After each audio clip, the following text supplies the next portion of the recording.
Thanks so much for registering to be a volunteer as part of our Pack Hope experience here at Willowdale. We're going to show you some of the process areas and some of the areas in which you might serve as a volunteer.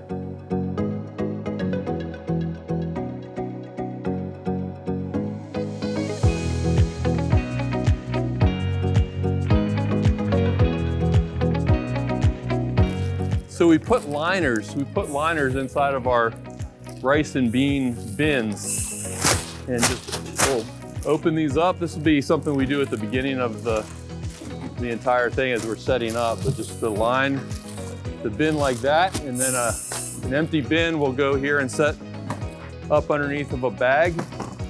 If you're helping with the warehousing inputs, helping to do restock of the product back to the tables, you'd be putting this 50-pound bag up on top of this wooden horse and cutting it open. Letting that drain is 50 pounds, just drains the whole thing, drains into that bin. And just try to shuffle it so it all kind of gets in there. And sometimes you can kind of tip it back and one more time just to get all of it out of there. And then we fold this up and put it inside. We just put all these bags inside one another. Get another 50-pound bag. So we're gonna need a little bit of muscle. Pick this up and put it here on my restock table, and then get another one ready so that these are ready to run out to the tables when they need more. As a coach, you're gonna be training volunteers and giving them instruction on what they're going to be doing at their table. So I have my buddy Fred here, and he's gonna be putting a bag up underneath the funnel stand. I'll get a scoop. What we wanna do is over scoop and slightly rounded. So this is not enough, and this is a little bit too much to just over scoop and slightly rounded. Then make sure your partner is ready. You're gonna pour it into the funnel, and then he's gonna put it into the bin here and set it up neat so it's easy for the person who's gonna ultimately heat seal it to put it flat on the heat sealer. This is a good position for kids put bags underneath the heat sealer. Even young kids can test the sealed bags at the end. So let me just do a couple more of these and I'll show you the heat sealer. Do one more, Fred. And when we're doing the packing event, a person scooping with two people alternating putting bags under the funnel stand, one person passing left, one right, and then you're supplying the people operating the heat sealer. So I'm gonna sit over here in the chair and just walk through. And so obviously it's a seated position if you choose, operating the heat sealer, and they're set to 3. The heat sealer should be set to 3. You can't burn yourself really on a heat sealer. It just gets warm for a moment to heat the bag, and then it cools down. So what I recommend is kind of, as was said, snap across there, just hold across the top of that white logo, slide it in, let it rest on the table, put a finger back here and press the air out with your hand.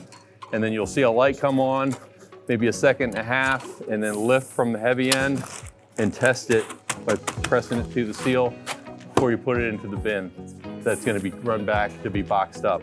So let me do another. I'm gonna pick this bag up out of the bin like that and slide it on into the heat sealer. Press the air out, hold that down for maybe a second and a half, lift it off, test it, put it in the bin. The same process happens with rice as well as beans. So we're working on beans right now, but tables next to us are working on rice. It's the exact same process, the same amount of product scooped into the bag, and the same process for sealing the bag. So some of the coaches that we have will be warehouse leaders, warehouse coaches, to kind of train other volunteers who will be assigned to the warehouse team to both open the bulk product, 50-pound bags of rice and beans, to restock the tables, and then also carry sealed bags. And this could get as heavy as 50, 60 pounds of sealed bags back here to the boxing table. But what it all begins with is just building our empty boxes. So we take a rice and bean label, put it here at the top left corner of a short side of the box, tape the bottom of the box,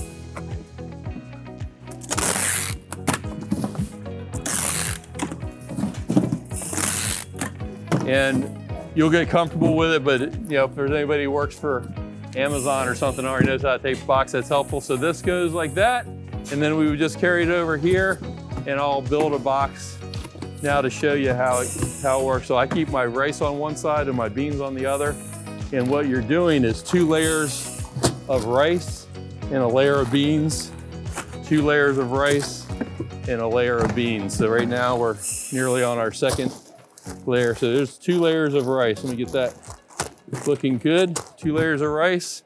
And then I'm gonna move 1, 2, 3, 4, 5, 6. So there's 2 layers of rice and a layer of beans. And I'm gonna do it again.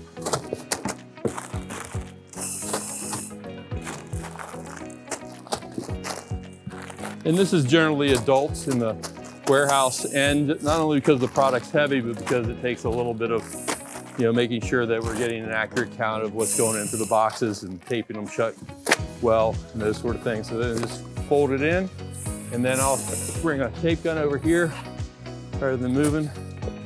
And again, it's the same as when we taped in the beginning.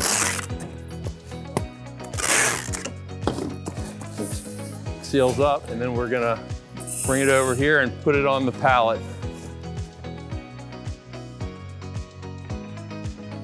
This is a completed pallet of meals, and each box, each of the 30 boxes contains 144 rice and bean meals at what we describe as a box feeding a family of 5 a meal a day for a month.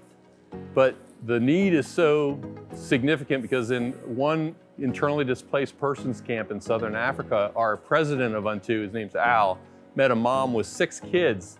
And he asked her, how are you feeding these kids? What do you do to take care of them every day? And she said, well, most days, me and the kids walk over to a nearby field and we pick grass. And I come back to this tent that we share with a couple other families and boil a pot of water and boil up the water and grass and add a tablespoon of sorghum, like a molasses, to sweeten and thicken it up. And many days, that's what we're feeding the kids to keep the edge off. And wanting to not only relieve this woman's suffering, but restore her dignity, Al said, you're doing a phenomenal job. You're doing what any mother in your situation would do to take care of her kids. Came back to us and said, it's not okay that people we have access to help in these tough places are resorting to feeding their kids grass. And you guys are the answer to potentially 30 families' prayers just with this pallet alone, and we're gonna do many more than that in the 45,000 meals that we provide this weekend as part of our Pack Hope experience. So thank you so much for your participation in this very essential project.